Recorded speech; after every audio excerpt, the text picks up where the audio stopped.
নমস্কার। অনেক ছেলে মেয়ে রয়েছে যারা পড়াশোনা করে কিন্তু বলে যে দাদা বা কাকু আমরা পড়াশোনা করছি, বই পড়ছি কিন্তু কিছুতেই পড়া মুখস্থ থাকছে না। এই পড়া মুখস্থ না থাকলে পারে তারা ঠিকঠাক রেজাল্ট করতে পারে না। এই পড়া যদি ঠিকঠাকভাবে মুখস্থ না হয় তারা টিউশন যেখানে করছে সেখানে হয়তো পড়া বলতে পারছে না।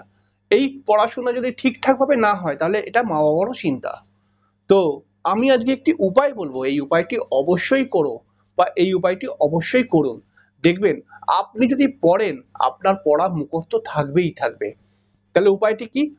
তোমাকে বা আপনাকে 22 খানা তেঁতুল গাছের পাতা জোগাড় করতে হবে। 22 খানা তেঁতুল গাছের পাতা জোগাড় করতে হবে।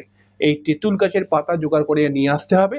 রবিবার দিনকে সকালবেলায় স্নান করে একটি জবা ফুল তামার কোনো ঘটির মধ্যে দিয়ে আর 11টি পাতা দিয়ে অবশ্যই কিন্তু সূর্যদেবকে অর্পণ করুন এবং মনে মনে বলুন যাতে আমার পড়াশোনা আরো ভালো হয়। আর 11টি পাতা বাঁচলো, ওই 11টি পাতাকে নিয়ে নিজের বই বা খাতার মধ্যে রেখে দিতে হবে।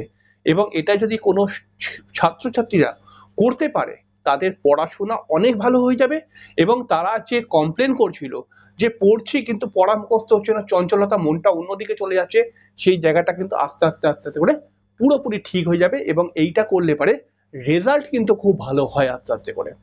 অবশ্যই আপনারও যদি এরকম সমস্যা থাকে যে আপনার সন্তান বা তুমি নিজেই পড়াশোনা করছো কিন্তু পড়াশোনা মনে থাকছে না, একবার অন্তত এই উপায়টি করুন।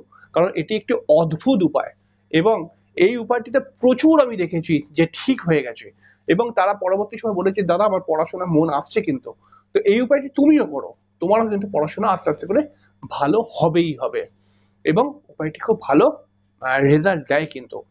তো অবশ্যই আপনি কিন্তু করুন এটি, যদি আপনার পড়াশোনা জনিত সমস্যা থাকে তাহলে।